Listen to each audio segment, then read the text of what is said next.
শুরু করছে জেলার সারাদিন আপনাদের সঙ্গে আমি মধুবন্তী। শুরুতেই যে খবরে নজর রাখবো, ফের নাগরিকত্ব সংশোধনী আইন নিয়ে রাজনৈতিক চর্চা একেবারে তুঙ্গে। এক সপ্তাহের মধ্যেই রাজ্য সহ গোটা দেশে সিএএ লাগু হবে। শান্তনু ঠাকুরের বক্তব্যে শুরু জোর জল্পনা। বাংলায় সিএএ প্রয়োগ করতে দেব না অনড় মমতা। বিএসএফ এর বিরুদ্ধে তোপ দাগলেন মুখ্যমন্ত্রী। লোকসভা ভোটের মুখে সিএএ তরজা, মতুয়া সাংসদের মুখে ডেডলাইন। সিএএ বা নাগরিকত্ব সংশোধনী আইন আর তাকে ঘিরেই ভোটের মুখে তুমুল চর্চা। একেবারে এক সপ্তাহের ডেডলাইন বেঁধে সিএএ চালু হুঁশিয়ারি দিয়েছেন বনগাঁর সাংসদ মতুয়াগড়ের প্রতিনিধি শান্তনু ঠাকুর। এক সপ্তাহের মধ্যে বাংলায় সিএএ, শান্তনুর ডেডলাইনে বিতর্ক। আগামী এক সপ্তাহের মধ্যে ভারতবর্ষ, পশ্চিমবঙ্গ সহ ভারতবর্ষের প্রত্যেকটা স্টেটে সিএএ লাগু হবে এবং সেটা আপনারা দেখবেন। আজকে সেই গ্যারান্টি এই মঞ্চ থেকে দিয়ে যাচ্ছি। নাগরিকত্ব সংশোধনী আইন চালু নিয়ে কেন এতটা নিশ্চিত শান্তনু ঠাকুর? কেন্দ্র কি ইতিমধ্যেই সিএএ চালুর সিদ্ধান্ত চূড়ান্ত করেছে? বিজেপির রাজ্য সভাপতির গলায় ভিন্ন সুর। देखिए, सरकार की ओर से कोई टाइम फ्रेम दिया गया है कि नहीं है मुझे पता नहीं। इस विषय में तो सरकार ही बोल सकती है, पार्टी और सरकार अलग होता है हमारे सिस्टम में। लेकिन मुझे पूरा विश्वास है कि हमारे गृह मंत्री जी आदरणीय अमित शाह जी के ऊपर कि लोकसभा से पहले जरूर सीए का जो रूल्स रेगुलेशन वो निकल जाएगा।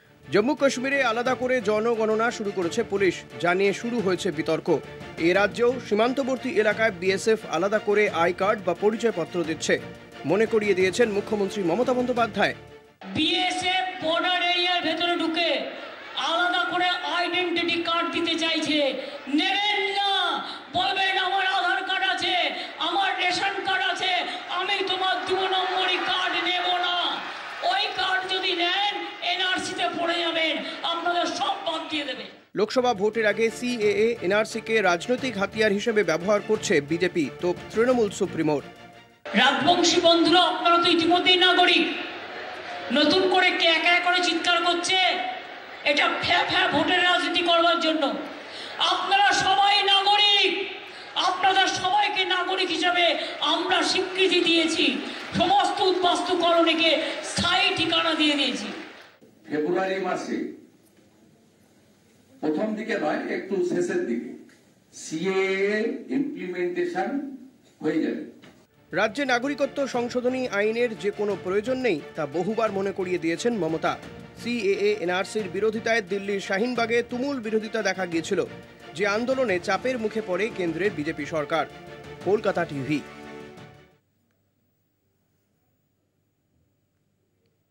ভোটের আগে রাম মন্দির ও রাম নিয়ে প্রচারের বিরোধিতায় মমতা। রামায়ণ বাণী, কিন্তু ওদের দেবতাকে মানতে বাধ্য নই।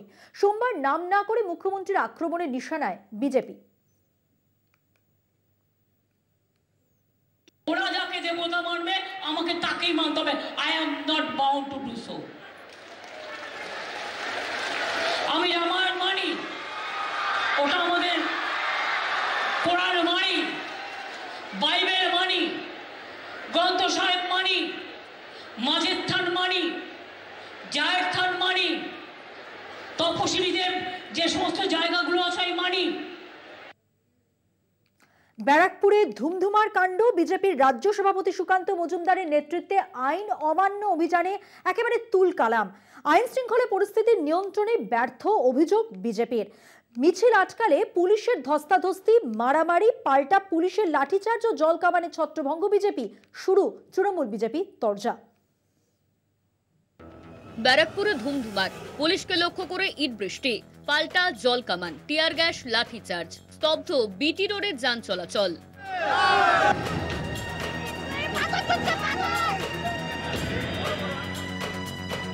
ব্যারাকপুরে বিজেপির মিছিল ঘিরে ধুমধুমার কাণ্ড।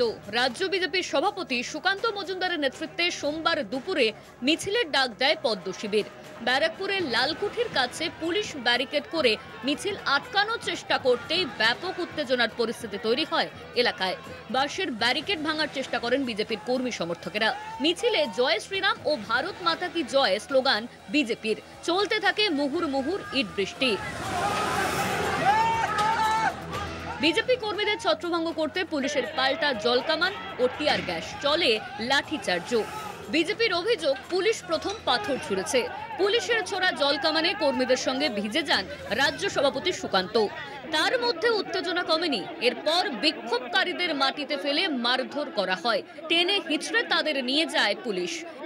আমি এই সিপির নামে, পোস্টের নামে না, ওনার ব্যক্তিগত নামে আমি এফআইআর করাবো এই মহিলাকে দিয়ে। আমাদের লিগ্যাল সেলের লিগ্যাল ডিপার্টমেন্টের লোকেদেরকে ডাকছি, অ্যাডভোকেটদেরকে ডাকছি, মহিলাকে আমরা যাবো। কিছুক্ষণের মধ্যে স্তব্ধ হয়ে পড়ে বিটি রোডের যান চলাচল। ঘটনাস্থলে যান ডিসি সেন্ট্রাল আশিস মৌর্য। তৃণমূলের মুখপাত্র কুণাল ঘোষ বলেন, মমতা বন্দ্যোপাধ্যায়ের পুলিশ বলে জলকামান আটকানোর চেষ্টা করেছে, কেন্দ্রীয় বাহিনী থাকলে তো গুলি চলতো।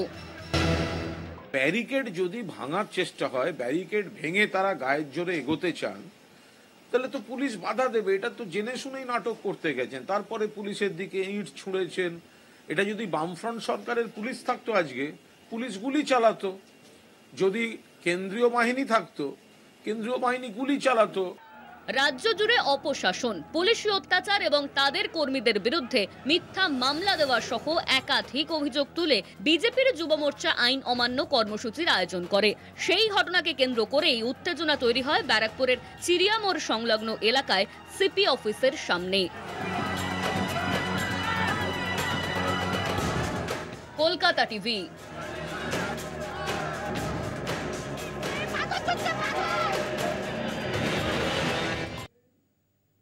এখন সময় একটা বিরতির পর থাকছে আরো খবর, সঙ্গে থাকবেন। ফিরে এলাম বিরতির পর। এবার যে খবরে নজর রাখবো, নরেন্দ্রপুরের ঘটনা, স্কুলে বহিরাগতদের তাণ্ডব। অভিযুক্তদের গ্রেফতার করতে নির্দেশ দিয়েছে হাইকোর্ট।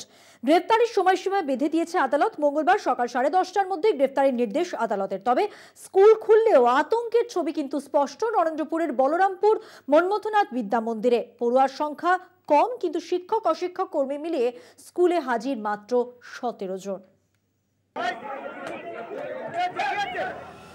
বলরামপুর স্কুলে বহিরাগতদের তাণ্ডবের ঘটনায় এফআইআর এর নাম থাকা সব ব্যক্তিকেই গ্রেপ্তারের নির্দেশ বিচারপতি বিশ্বজিৎ বসুর। আপাতত এসডিও বারুইপুরকে ওই স্কুল পরিচালনার দায়িত্ব দিল কলকাতা হাইকোর্ট। মঙ্গলবার সকাল 10:30টার আগে গ্রেপ্তারের নির্দেশ আদালতের। সোমবার আইসি নরেন্দ্রপুর অনির্বাণ বিশ্বাস হাজির হন কলকাতা হাইকোর্টের বিচারপতি বিশ্বজিৎ বসুর এজলাসে। প্রসঙ্গত, অডিট সমস্যা নিয়ে প্রধান শিক্ষকের সঙ্গে বিবাদ বাঁধে অন্যান্য শিক্ষক শিক্ষিকাদের। থমথমে বলরামপুর মন্মথনাম বিদ্যা মন্দির। 700 জনের বেশি পড়ুয়ার সংখ্যা থাকলেও সোমবার হাজির মাত্র 70 জন। শিক্ষক এবং অশিক্ষক কর্মীর সংখ্যা যেখানে 50, সেখানে এদিন উপস্থিত মাত্র 17 জন।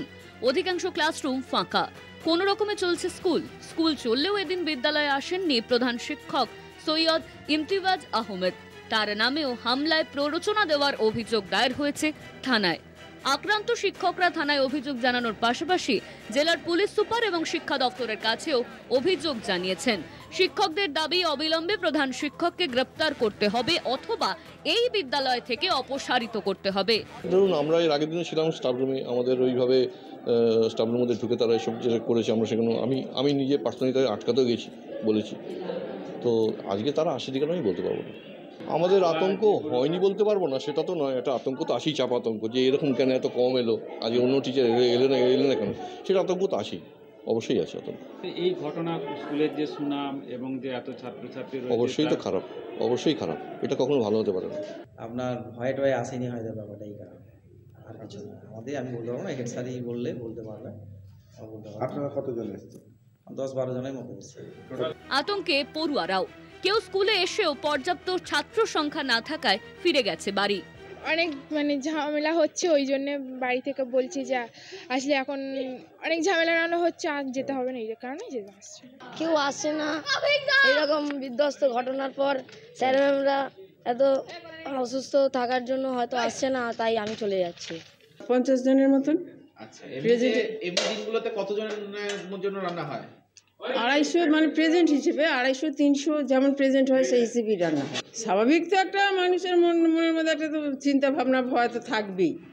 সেদিনের ঘটনায় আতঙ্কিত অঙ্গনওয়াড়ি কর্মীরাও। আতঙ্ক কেটে স্বাভাবিক পরিস্থিতির আশায় তাকিয়ে এলাকাবাসী সহ স্কুলের শিক্ষকরা। সোনারপুর থেকে সুখদেবের রিপোর্ট, কলকাতা টিভি।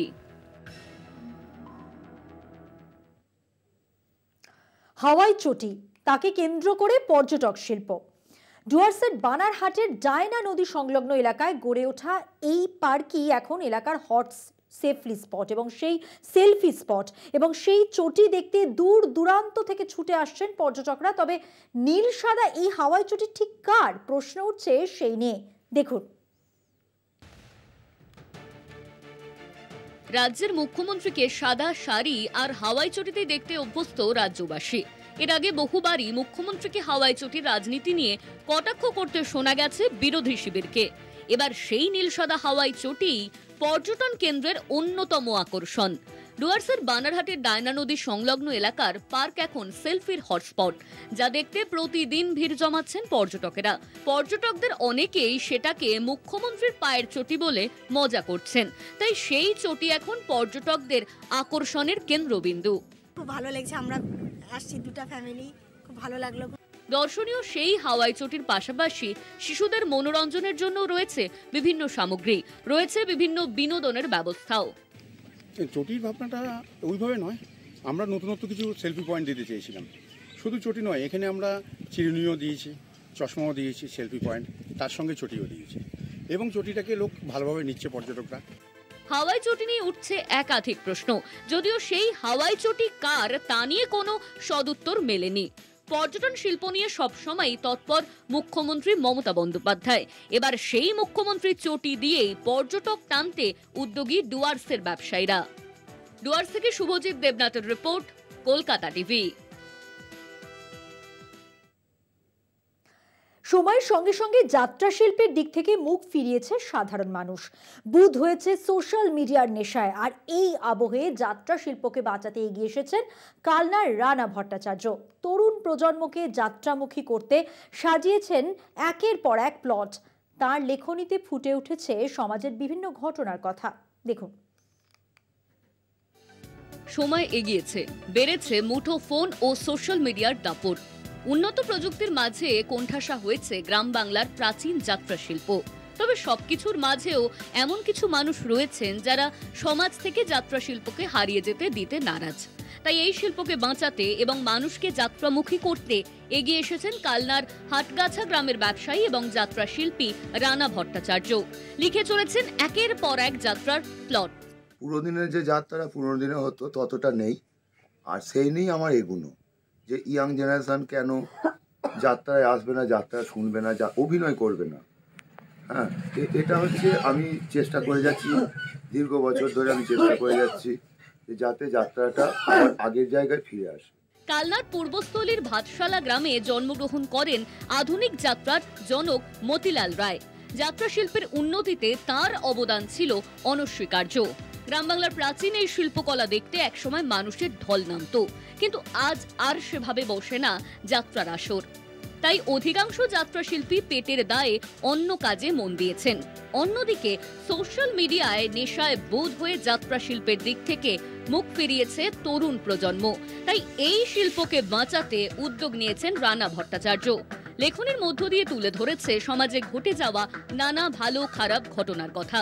সোশ্যাল মিডিয়ার জন্য ফেসবুক হ্যানত্যান এইসবের জন্য মানুষ যে এগিয়েছিল, এবার সেখান থেকে ঘুরিয়ে আনতে হবে।